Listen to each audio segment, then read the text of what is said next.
वो जब उस पार्सल को खोलता है तो उसके अंदर एक फोन होता है जो कि बहुत ही ज्यादा एडवांस है। ये वक्त होता है सन 2009 का, जब नए नए स्मार्टफोन इस दुनिया में फैल रहे थे, लेकिन ये फोन उनसे भी ज्यादा स्मार्ट और बहुत ज्यादा एडवांस होता है।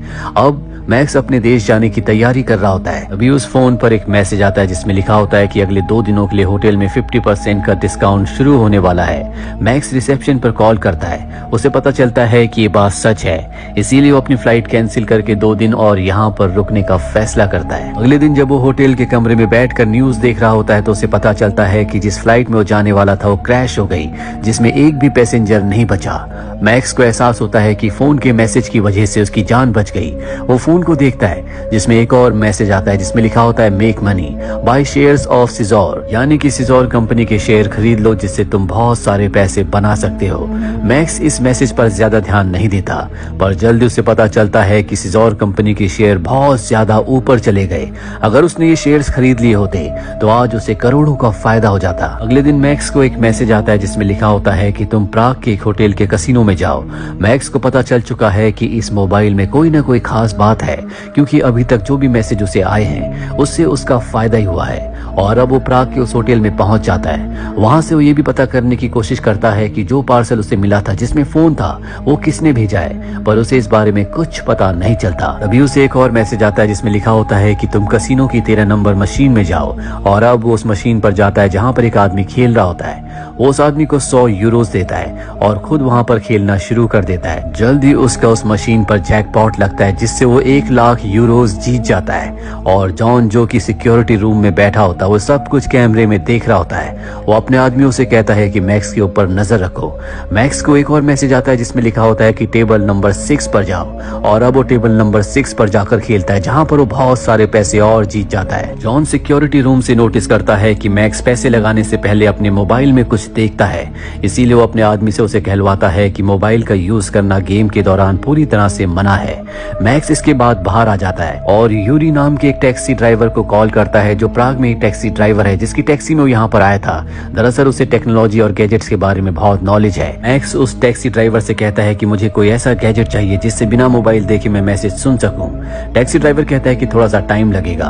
और अब मैक्स अपने होटल में वापस आ जाता है जहाँ पर वो देखता है कि एक कपल लड़ रहा है। दरअसल इसमें जो लड़का होता है वो अपनी गर्लफ्रेंड कमीला को परेशान कर रहा होता है। मैक्स उस लड़के को समझाने की कोशिश करता है लेकिन वो गुस्से में मैक्स को एक पंच मारता है जिससे वो बेहोश हो जाता है। मैक्स के बेहोश होने के बाद कमीला और उसका बॉयफ्रेंड उसका फोन निकालते हैं और उसकी सिम कार्ड को स्कैन करते हैं, जिसके बाद लड़का वहां से चला जाता है। कुछ ही देर बाद मैक्स को होश आता है, उसके सामने कमीला होती है। मैक्स कमीला की तरफ अट्रैक्ट हो जाता है और उससे पूछता है क्या तुम मेरे साथ ड्रिंक करने चलोगी। कमीला कहती है कि हाँ पर आज नहीं। इसके बाद मैक्स टैक्सी ड्राइवर से मिलने के लिए जाता है जिसे उसने गैजेट लाने के लिए कहा था। वो मैक्स को एक वायरलेस गैजेट देता है जो उसके टेक्स्ट मैसेज को वॉइस मैसेज में कन्वर्ट करके उसे सुनाएगी। और अब मैक्स उस वायरलेस पीस को अपने कान में लगाकर एक बार फिर से कसिनो में जाता है जहां पर वो एक बार फिर से खेलना शुरू करता है। जो भी उसे मैसेज आता है वो उसे सुन सकता है और उस मैसेज के हिसाब से वो सारे के सारे पैसे एक गेम में लगा देता है जहां पर उसका जैकपॉट लगता है और इस जैकपॉट से वो 30 लाख यूरोज जीत जाता है। वहां पर सभी लोग उसके लिए तालियां बजाना शुरू कर देते हैं। और तभी जॉन जो कि कसिनो की सिक्योरिटी का ऑफिसर है वो मैक्स को पकड़ने के लिए उसकी तलाशी लेने के लिए अपने लोगों के साथ उसकी तरफ बढ़ता है। मैक्स अपनी जान बचाने के लिए यहाँ से भागता है और जैसे वो दरवाजे से बाहर निकलता है वहां पर FBI का एजेंट डेव उसे गिरा देता है और उसके हाथों में हथकड़ी पहना देता है। जॉन भी वहां पर आ जाता है जो FBI एजेंट डेव से कहता है कि मेरा आदमी है।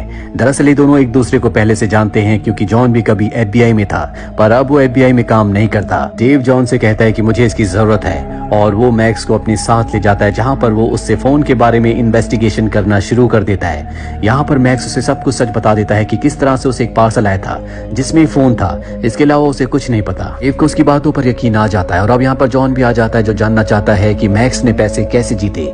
डेव बताता है कि बहुत सारे अमेरिकन अलग अलग जगहों पर इसी तरह से पैसे जीत रहे हैं। उन्हें उनके फोन पर मैसेजेस आते हैं जिससे वो पैसे जीतते हैं, लेकिन वो मैसेज कौन भेजता है आज तक किसी को कुछ पता नहीं चला। और सबसे हैरानी की बात यह है कि उन सभी की रहस्यमय तरीके से मौत हो जाती है। जॉन भी डेव का इस केस में साथ देने के लिए तैयार हो जाता है। साथ ही मैक्स तय करता है कि वो इनका साथ देगा। मैक्स को कहा जाता है कि तुम होटल के कमरे से बाहर नहीं निकलोगे, तुम्हारी जान को खतरा है। डेव उसकी फोन को अपने पास रख लेता है और उसके जाने के बाद वो ब्रूक को कॉल करता है, जो एनएसए यानी कि नेशनल सिक्योरिटी एजेंसी का एक बहुत बड़ा ऑफिसर है, जो बहुत वक्त से मैक्स के ऊपर नजर रख रहा था। वो अपने सुपर कंप्यूटर एक्लॉन से उसके सभी मैसेजेस को मॉनिटर कर रहा था, पर उसे भी अभी तक नहीं पता चल पाया कि वो मैसेजेस कौन भेजता है। उसे मैसेजेस भेजने वाले का सोर्स पता करने के लिए 3 और मैसेजेस की जरूरत है। मैक्स अपने होटल में होता है, तभी कमीला का उसे कॉल आता है, जो उसे ड्रिंक के लिए बुलाती है। और जब ये दोनों ड्रिंक कर रहे होते हैं तभी वहां पर डेव और जॉन आ जाते हैं, जो मैक्स को एक बार फिर से अपने साथ कसिनो ले जाते हैं, क्योंकि वो चाहते हैं कि मैक्स को एक बार फिर से मैसेजेस आए। मैक्स को मैसेज आता है और उस मैसेज के हिसाब से वो अपने सारे पैसे एक नंबर पर लगा देता है, लेकिन इस बार वो हार जाता है। ये देखकर मैक्स हैरान होता है। तभी उसे दूसरा मैसेज आता है जिसमें लिखा होता है कि अगर तुमने एक बार फिर से अपने मोबाइल को स्विच ऑफ किया तो मैं तुम्हें मार दूंगा, और ऐसा पहले भी बहुत सारे लोगों के साथ हो चुका है। वहीं एनएसए के एजेंट ब्रूक को दिखाया जाता है, तो मैक्स के मोबाइल फोन के मैसेजेस को ट्रेस कर रहा होता है, और जब उसे सोर्स का पता चलता है तो पूरी तरह से हैरान हो जाता है। वो डेव को कॉल करता है और कहता है कि इस पूरे के पूरे मिशन को अभी यहीं पर बंद कर दो। डेव सुनकर हैरान होता है और ब्रूक से इसकी वजह पूछता है। ब्रूक कहता है कि शायद हमारे सुपर कंप्यूटर एक्लॉन को किसी ने हैक कर लिया है और उसी के जरिए वो सबको मैसेजेस भेज रहा है, इसीलिए तुम्हें इस मिशन को बंद करना होगा। और अब ब्रूक ये पता लगाने की कोशिश करता है कि उनके सुपर कंप्यूटर को किसने हैक किया है, पर पूरी इन्वेस्टिगेशन करने के बाद उसे पता चलता है कि ये किसी के हैक करने की वजह से नहीं हुआ, बल्कि सुपर कंप्यूटर एक्लॉन खुद इन मैसेजेस को भेज रहा है। वही मैक्स को दिखाया जाता है, जो कमीला के साथ अपने घर होता है। ये दोनों अब एक दूसरे से प्यार करते हैं, इसीलिए एक दूसरे के बहुत करीब आ जाते हैं। अगली सुबह कमीला को मैसेज आता है कि आज मैक्स को घर से किसी भी कीमत पर बाहर मत निकलने देना। वही मैक्स की मोबाइल, जो कि अब FBI के पास है, उस पर मैसेज के साथ एक एड्रेस आता है जिसमें लिखा होता है कि सुबह 10 बजे वहां पर आना। और अब डेव और जॉन तय करते हैं कि वहां पर वो एक एजेंट को भेजेंगे, और जब एजेंट को उस जगह पर भेजा जाता है तो लाइट्स अपने आप ही बदलना शुरू हो जाती है, जिस वजह से एक एक्सीडेंट होता है जिसमें उस एजेंट की मृत्यु हो जाती है। अगर यहाँ पर मैक्स आता तो इस एजेंट की जगह उसकी मौत हो जाती, पर मैक्स की जिंदगी बच चुकी है। मैक्स कमीला के साथ होता है, जहाँ पर वो इंटरनेट पर न्यूज़पेपर के आर्टिकल्स पढ़ता है जो कि एक्लॉन सुपर कंप्यूटर के बारे में होते हैं। एक्लॉन की मदद से अमेरिका सरकार किसी की मोबाइल पर उसके मैसेजेस पर उसकी हर एक एक्टिविटी पर नजर रख सकती है। साथ ही इस दुनिया में हर वो चीज जो कि कंप्यूटर से यानी कि इंटरनेट से चलती है उनके कंट्रोल में होगी, पर अब तक इसे अपग्रेड नहीं किया गया है। हालांकि ब्रूक ने इसकी कोशिश की थी, पर कांग्रेस ने उसके बिल को पास नहीं किया। कमीला मैक्स का ध्यान डाइवर्ट करने के लिए इधर उधर की बातें करना शुरू कर देती। तभी वो सामने वाली बिल्डिंग में देखती है जहाँ पर एक स्नाइपर होता है, जो कि मैक्स को मारने के लिए गोली चला देता है, पर इससे पहले कि मैक्स को गोली लगती कमीला उसे बचा लेती है।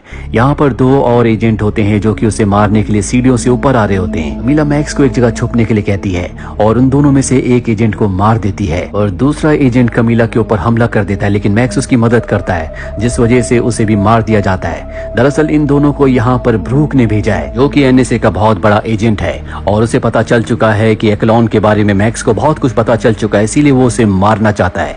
जॉन भी यहाँ पर आ जाता है, और अब मैक्स को पता चल जाता है कि कमीला जॉन के लिए ही काम करती है। जॉन इन दोनों को अपने साथ ले जाता है और बताता है ना तो हम एनएसए पर और ना ही FBI पर विश्वास कर सकते हैं। मैक्स कहता है कि मैं एक ऐसे टैक्सी ड्राइवर को जानता हूं जो हमारी इसमें मदद कर सकता है, और उससे मिलने के लिए सब के सब मॉस्को पहुंच जाते हैं। वहां पर पहले टैक्सी ड्राइवर यूरी इनकी मदद करने से मना कर देता है। वो कहता है कि मेरे पास इतनी नॉलेज नहीं है, पर जल्दी वो मान जाता है। वो कहता है कि मुझे 3 घंटे का वक्त चाहिए। 3 घंटे के लिए मैक्स और जॉन बाहर आ जाते हैं। जॉन बताता है कि मैं इस AI प्रोग्राम के बारे में जानता था, मैं इसके खिलाफ था, और जब सरकार ने मेरी बात नहीं सुनी तो मैंने FBI छोड़ दी।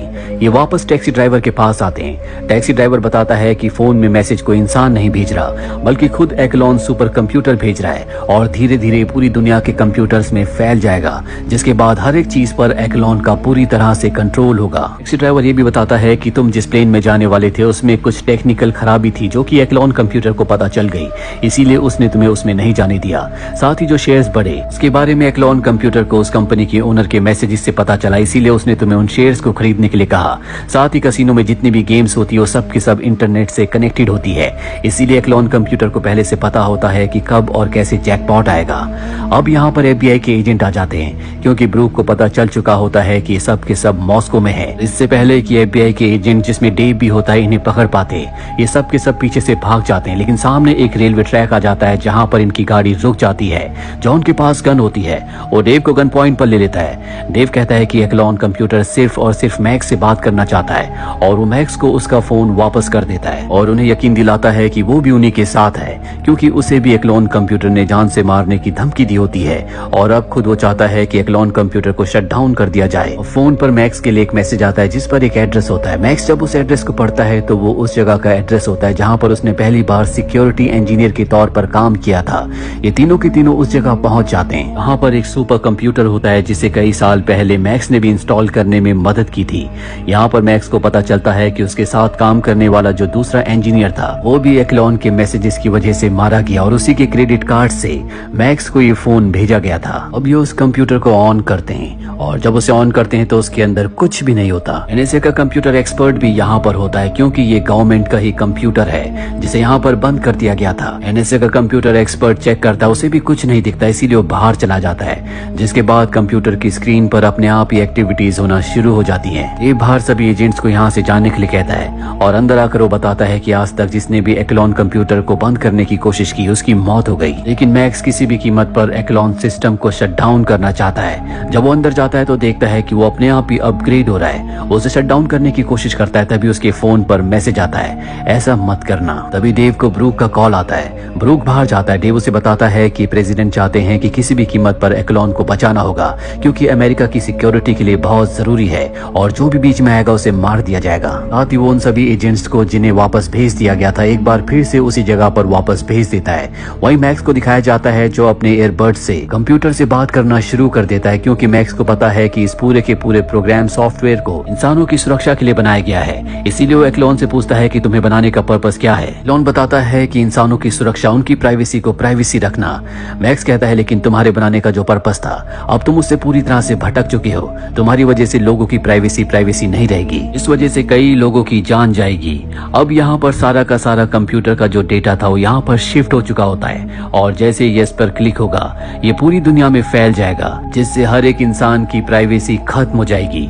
पर अब एक्लोन कंप्यूटर को सॉफ्टवेयर को ये बात समझ में आ चुकी होती है। वो दुनिया की सुरक्षा नहीं करेगा, बल्कि बहुत सारे लोग उसका मिसयूज करेंगे, यानी कि वो खुद दुनिया के लिए, यूएस के लिए एक खतरा है। इसीलिए एक्लोन सिस्टम सॉफ्टवेयर खुद को डाउन कर देता है, जिस वजह से पूरा का पूरा सिस्टम, सर्वर, पूरा सॉफ्टवेयर हमेशा के लिए बंद हो जाता है। यहाँ पर ब्रूक के एजेंट्स आते हैं जो इन्हें पकड़ लेते हैं। वहीं ब्रूक को दिखाया जाता है जो प्रेसिडेंट के सामने होता है, और कहता है कि जल्दी हम कंप्यूटर की सारी चीजों को फिक्स करके एक बार फिर से स्टार्ट कर देंगे। वहीं मैक्स जिसे जेल में बंद कर दिया गया था, कमीला उसकी बेल करवा देती है, क्योंकि जो भी चार्जेस उसके ऊपर लगे होते हैं गवर्नमेंट किसी भी तरह से उसे पब्लिक के सामने नहीं लाना चाहती थी, इसीलिए उसके खिलाफ कुछ भी साबित नहीं हो पाता।